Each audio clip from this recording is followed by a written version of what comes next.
क्या भारतवर्ष में नए दलित वर्ग का उदय हो रहा है? क्या नए दलित वर्ग में हिंदुओं की ऊंची जाति के लोग शामिल हैं? क्या नए दलित वर्ग को भी देश के संसाधनों पर पहला हक मिलेगा? दोस्तों, 1990 के बाद देश में बड़ी तेजी से आर्थिक, सामाजिक और धार्मिक बदलाव हो रहे हैं। इस रफ्तार को कम्युनिकेशन टेक्नोलॉजी ने और तेज कर दिया है। बदलाव के इस दौर में समाज के कई नए वर्ग पैदा हो गए हैं। ये नए वर्ग देश की प्राचीन धार्मिक और सामाजिक व्यवस्था में कई तरह का खलल पैदा कर रहे हैं। बदलाव के इस युग में एक ऐसा ही वर्ग पैदा हो गया है जिसे हम नए दलित या न्यू दलित्स का नाम दे सकते हैं। इस नए दलित वर्ग में हिंदुओं के उन उच्च जातियों के लोग शामिल हैं जिन्हें लालू यादव जैसे नेता भूरा बाल कहते हैं। आज हम इसी नए दलित वर्ग की बेहद दर्दनाक तस्वीर आपके सामने रखने जा रहे हैं। हम इस नए दलित वर्ग और पुराने दलित वर्ग के आपसी संबंधों को भी आपके सामने रखेंगे। बस आप देखते रहिए द कर्मा।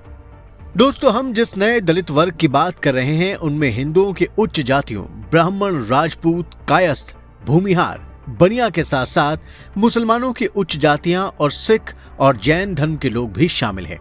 ये भारतीय समाज का वो नया दलित वर्ग है जो पुराने समय से चले आ रहे दलित वर्ग की स्थिति में पहुंच गया है।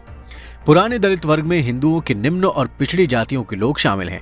हम इस नए और पुराने दलित वर्ग के बीच आज जो संबंध हैं उसे भी बताएंगे, लेकिन सबसे पहले नए दलित वर्ग की तस्वीर दिखाते हैं। ऊंची जाति के नए दलित वर्ग के लोग आज शौचालय साफ कर रहे हैं, रिक्शा चला रहे हैं, हाउसिंग सोसाइटीज में गार्ड और हाउसकीपिंग समेत हर वो काम कर रहे हैं जो प्राचीन काल से निम्न और पिछड़ी जातियों का दलित वर्ग करता आया था।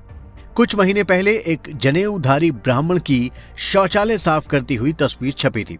ये इस बात की तरफ इशारा कर रही थी कि भारत में ऊंची जातियों की वो स्थिति नहीं रही जो उन्हें किसी विशेष दर्जे का एहसास कराए।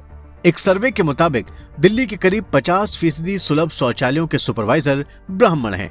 यही नहीं, इन सुलभ शौचालयों में टॉयलेट साफ करने वाले कर्मियों में भी कई ब्राह्मण और दूसरी ऊंची जातियों के लोग शामिल हैं।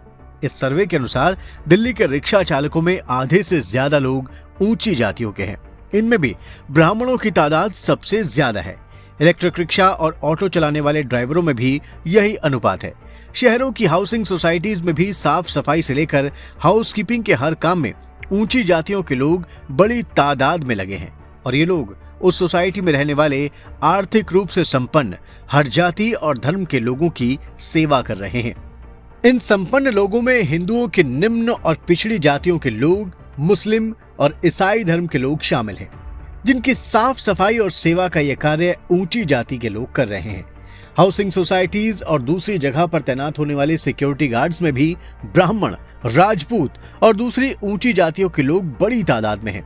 भारत में रहकर पत्रकारिता करने वाले सीनियर फ्रांसीसी पत्रकार फ्रैंकोइस गॉटियर के मुताबिक ब्राह्मणों की सामाजिक हैसियत में गिरावट देश के हर भाग में आई है। उनके मुताबिक आंध्र प्रदेश में घरेलू नौकरों में सबसे बड़ा प्रतिशत ब्राह्मणों का ही है। जो ब्राह्मण मंदिर और पूजा पाठ से जुड़े हैं उनकी आर्थिक स्थिति भी बेहद खराब है। कई पुजारियों के लिए तो अपने परिवार के लिए 2 वक्त की रोटी जुटाना भी मुश्किल हो जाता है। बहुत से लोग तो भीख मांगना भी शुरू कर देते हैं। दोस्तों, शहर बड़े हों या छोटे, हर जगह ये नया दलित वर्ग संख्या की दृष्टि से बड़ी तेजी से बड़ा हो रहा है। दिल्ली, मुंबई जैसे महानगरों में इन कार्यों में लगे ज्यादातर ऊंची जाति के लोग बिहार, यूपी, मध्य प्रदेश, राजस्थान के हैं।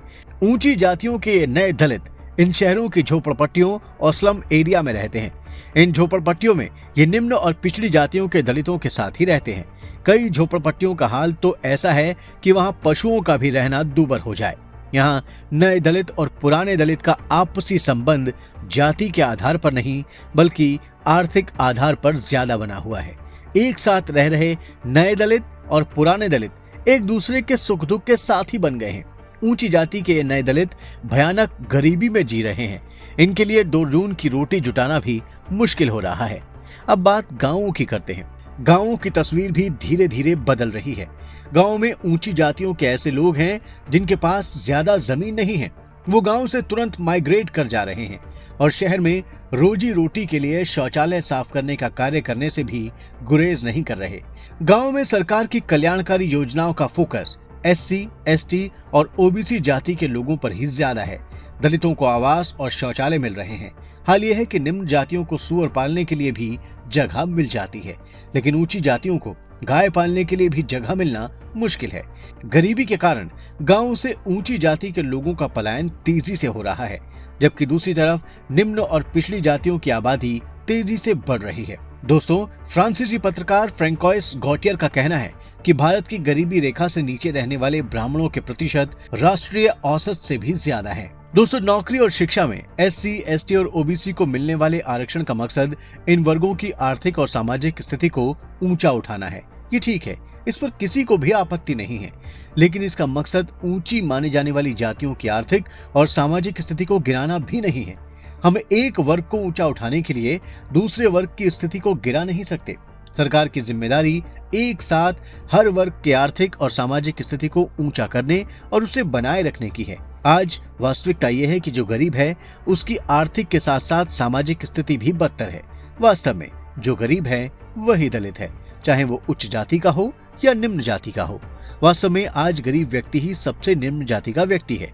सरकार चाहे जाति का आधार बनाए, आर्थिक आधार बनाए या कोई और आधार बनाए, गरीबी का समूल नाश किए बिना समाज में समानता नहीं लाई जा सकती।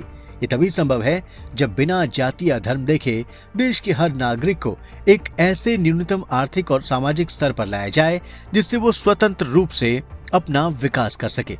ये तभी होगा जब देश के संसाधनों पर पहला हक एक गरीब का होगा, चाहे वो गरीब किसी भी जाति का हो। दोस्तों, नए दलित या न्यू दलित पर हमारा ये वीडियो आपको जरूर पसंद आया होगा। अब आप इसे लाइक और शेयर करें और हमारे चैनल को भी जरूर सब्सक्राइब करें, और हाँ, नोटिफिकेशन के लिए बेल आइकन दबाना बिल्कुल भी ना भूलें। धन्यवाद।